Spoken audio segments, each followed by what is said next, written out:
राघव चड्ढा एक सांसद है। समोसा 400 रुपया का बिकता था, पानी 200 रुपया का बिकता था एयरपोर्ट पे। उस इंसान ने पानी 20, चाय 10 रुपया कराया, समोसा 20 रुपया कराया, एयरपोर्ट पे 400 रुपया से आ गया है। तो अभी तो बोले हैं कि महिला सांसद घेरने वाली थी तो हम ही बोल दिए कि चल जाइए। तो ओम बिरला साहब से एक शिकायत है कि आप जिस शहर कोटा से आते हैं वो पूरे हिंदुस्तान का सबसे बड़ा कोचिंग माफियों का गढ़ है।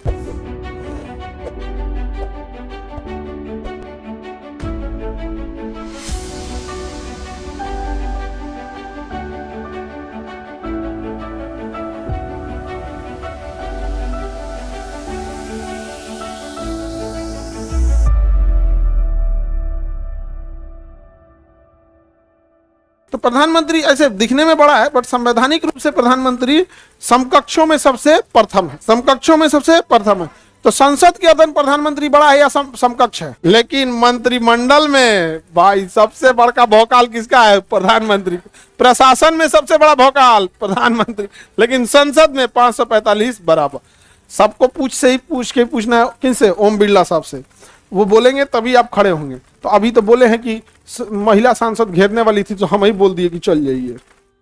अभी नहीं देख रहे हैं, बड़ा वो सब चल रहा है। तो ओम बिरला साहब से एक शिकायत है कि आप जिस शहर कोटा से आते हैं वो पूरे हिंदुस्तान का सबसे बड़ा कोचिंग माफियों का गढ़ है, पूरे हिंदुस्तान का। और ये अब देखिए, अब ध्यान से समझना, कोटा में एक कोचिंग का फीस है 2 लाख रुपए। कितना है? 2 लाख। अब उनके पास अगर समझो अगर 20,000 बच्चे भी पढ़ रहे हैं, कितने बच्चे पढ़ रहे हैं? 20,000। तो आप समझो यहाँ 20,000 बच्चे पढ़ रहे हैं, 20,000 में इससे 4 से गुणा कर दो, 2 दूनी 4। अब जीरो गिनो, 1 2 3 4 5 6 7 8 9। इसमें हम कितना जीरो लगाएंगे? 9 जीरो लगाएंगे। कितना जीरो हुआ? 2 2 4 2 9 जीरो लगा दिए। 2 2 4 2 6 3 9 9 जीरो लगा दिए। अब इस 7 जीरो जो होता है करोड़ होता है। 400 करोड़ रुपया हुआ, इसमें से वो केवल 100 करोड़ खर्च करेगा तो पेपर लीक हो जाएगा। केवल 100 करोड़ खर्च करेगा तो पेपर लीक हो जाएगा। ये एक कोचिंग की बात कर रहे हैं। आप समझो हम फीस के लिए क्यों लड़ते हैं। ये ज्यादा फीस लेने वाले के पास इतना पैसा होता है, 100 करोड़ में आराम से लीक करा देगा सब। आने पढ़ा तो नहीं हम लोग की तरह 200-300 में, तोरा 100 करोड़ रुपये न भेटाएगा। तो आप समझिए ये जो फीस की लड़ाई लड़ रहे हैं, ये आपको डायरेक्ट भी फायदा है और इनडायरेक्ट भी फायदा है। आप बताइए, ये 2 लाख की फीस, यहाँ एक बिस्किट खरीदा जाता है तो उसके ऊपर MRP लिखा होता है 5 रुपया का है। पानी बोतल होता है तो 20 रुपया का है। ट्रेन में आदमी लड़ जाता है, 20 रुपया का पानी बोतल 25 में क्यों बेचोगे? हाई 2 लाख रुपया में तुम पढ़ाएगा रे उसमें। सबसे ज्यादा इस बात की जांच होनी चाहिए। एक आदमी के पास कितना है? 400 करोड़ रुपए है। कितना है? 400 करोड़। अगर मान के चलिए 2 बैच हुआ तो 800 करोड़। कितना हो गया? 800 करोड़। इसके अलावा उनका हॉस्टल है, मेस है, दुनिया भर का है, किताब बेचते हैं, ड्रेस बेचते हैं, सब बेचते हैं, और 400 करोड़। अब पिछले 20 सालों से वो लोग पढ़ा रहे हैं। मतलब समझो उनके पास इतना पैसा है कि सिक्किम के राज्य का बजट है उतना। आप समझ रहे हैं? तो ये पेपर लीक की समस्या ऐसे ही जगहों से होती है। इस पर ओम बिरला साहब को सख्त एक्शन लेना चाहिए। रीजन क्या है?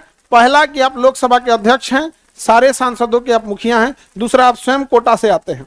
आपके यहाँ के कोचिंग माफिया इतना 2 लाख फीस क्यों लेते हैं? क्या न्यूटन उठ के आता है पढ़ाने के लिए? कोई आदमी ये बताए, कोटा का एक टीचर कह दे कि गांव का पढ़ाने वाला एक इंटरमीडिएट का टीचर है, या सरकारी स्कूल का कोई टीचर जो अभी BPSC से गया है, या फिर कोई भी हर जगह भागलपुर गया, रांची, लखनऊ, इलाहाबाद, सीकर, गुजरात देख लीजिए, महाराष्ट्र देखिए, वहां का टीचर है, थोड़ा ये बता दे कि वो कौन सा एक्स्ट्रा नॉलेज है जो आप जान रहे हैं? नहीं। क्यों? क्योंकि ये 100 करोड़ खर्च किए जाते हैं, उसके बाद दिखाए जाते हैं रिजल्ट मेरे यहां से हुआ। ऐसा नहीं है बाबू, हम भी जानते हैं, हम भी जानते हैं ये खेल कैसे खेल रहे हैं आप लोग। यहाँ पर सबसे ज्यादा कोचिंग माफिया कहाँ होते हैं? आप अपने से सोच के देखो, पेपर लीक करने के लिए 100 करोड़ जरूरत से ज्यादा है कि नहीं है? यही हुआ था कि एक साथ 75 गो AIR 1 रैंक लाया था, all India rank 1 NEET exam.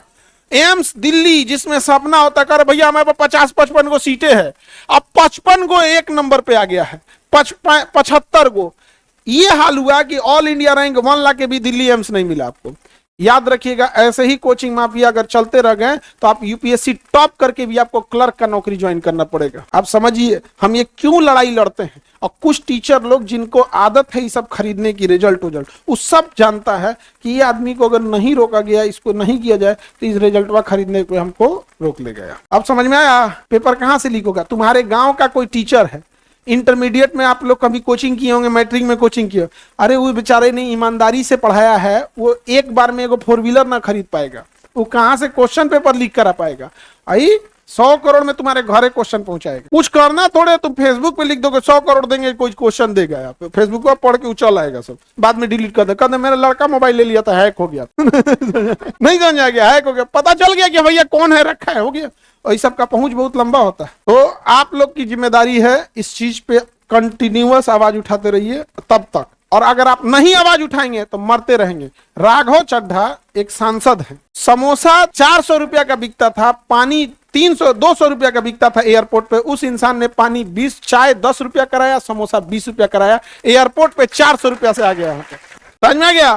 Raghav Chadha एक सांसद है 545 में से एक, तो कम से कम एक इंसान तो आया, नहीं हो गया। आज हम लोग यूपीएससी का फीस औकात पे ला दिए कि नहीं ला दिए? एक बार और आपको लड़ाई लड़ना अपने छोटे भाई बहनों के लिए। ये जो कोटा में 2-2 लाख रुपए लेकर और 100 करोड़ खर्चा करके क्वेश्चन लीक कराया जा रहा है, इस पर ध्यान दिया जाए। और इसके लिए हमें मिल गए हैं कौन? बिरला साहब, वही कराएंगे, उनके हाथ में तो पावर है। नहीं समझा? वो एक बार कह दिए प्रधानमंत्री जी आप आज सदन में मत आइए क्योंकि हंगामा होने वाला है। जो इंसान प्रधानमंत्री को डायरेक्शन दे सकता है, एक बार लेटर लिख देगा, कोटा का कोई टीचर 20,000 से ज्यादा नहीं लेगा, काम खत्म, नहीं हो जाएगा। देखो, बाकी रही बात कांग्रेस, बीजेपी, आम आदमी, आरजेडी, जदयू, बीजेपी, हमको राजनीति से मतलब नहीं, हम इन सबको अच्छे से जानते हैं, सबसे अच्छे से दोस्ती है, सबसे अच्छे से मिलते हैं, लेकिन कभी किसी से कोनो बालू का ठेका, सड़क का ठेका, पुल का ठेका कभी नहीं मांगे हैं। ये लोग चायों पीने को बोलता है तो हम हाथ जोड़ते, नहीं नहीं धन्यवाद, हम यहाँ पर एकदम बढ़िया से, एकदम यहाँ पे भैया कहा वहां पे, अब कल को नहीं समझ में आ गया। तो ऐसा नहीं है कि हमको किसी से बैर है या हम किसी को नहीं जानते हैं। जितना बड़ा नेता को जानते हैं हम सबसे मिले हैं, लेकिन कोई नेता ये नहीं कह सकता कि इंसान हमसे 1 रुपया भी मांगा होगा या कभी ये कहे होंगे। समझ में आ गया कि नहीं आ गया? यहाँ पे कभी किसी से नहीं बोले हैं। यहाँ पे इवन की जो सोसाइटी के लिए भी काम करना था ना, हॉस्पिटल, समाज, ये सब के लिए, इस सब के लिए भी नहीं मांगे किसी से, ना ही किसी ने कोई हेल्प किया। यार हमको अपने से काम है, हम दूसरे से काहे लिए उम्मीद रखेंगे? यहाँ पे बिहारी है लोग, ये हम लोग, नहीं समझ में आ गया? ये सबसे नहीं, लेकिन आपको आवाज उठाना है कि नहीं? और नहीं उठाएंगे तो पिस के चले जाएंगे। एक सांसद जब एयरपोर्ट से लड़कर 200 रुपया का चाय को 10 रुपया में लेके आया, समोसा को 20 रुपया में लेके आया, आज समोसा जो बाहर मिलता है वहीं वहां मिलता है, तो ऐसे कैसे नहीं होगा? है कि नहीं? यहाँ पर हो जाएगा। यहाँ पर आज 35 रुपये में एक्सरे हो रहा है कि नहीं? 25 में ईसीजी हो रहा है कि नहीं? हो रहा है यार, सब हो जाएगा यहाँ पे। ऐसा नहीं है, नहीं होगा। और इत्तेफाक से समझो, ध्यान से, अंग्रेजों को भगाने के लिए भी जो क्रांति हुई थी ना, इसी बिहार के चंपारण से हुई थी। महात्मा गांधी ने चंपारण सत्याग्रह किया था। शिक्षा माफियों को लड़ने की भी क्रांति इसी बिहार से हुई थी। मेडिकल माफियों को भी लड़ने की क्रांति इसी बिहार से होगी और हो चुकी है। यहाँ पर ऐसा नहीं होगा। हम लोग को खाए पिए को नहीं है, लेकिन हम इतना तो कह सकते हैं कि हम इतने गद्दार नहीं जो 100 करोड़ में पेपर खरीदते हैं। यहाँ पर नहीं समझ आ गया? किसी को दिक्कत? नाप दिया जाएगा हम लोग को। दूसरे एक आदमी हमसे कह रहे थे कि आप लोग को डर नहीं लगता? हम कहे खोने के लिए है क्या? क्या ले जाओगे? एक होता है ना, क्या लेके तुम जाओगे? तो जब नहीं तुम जेल में ले जाओगे तो आदमी कहेगा चलो भैया बिना कुछ कहले खाना दे रहा है।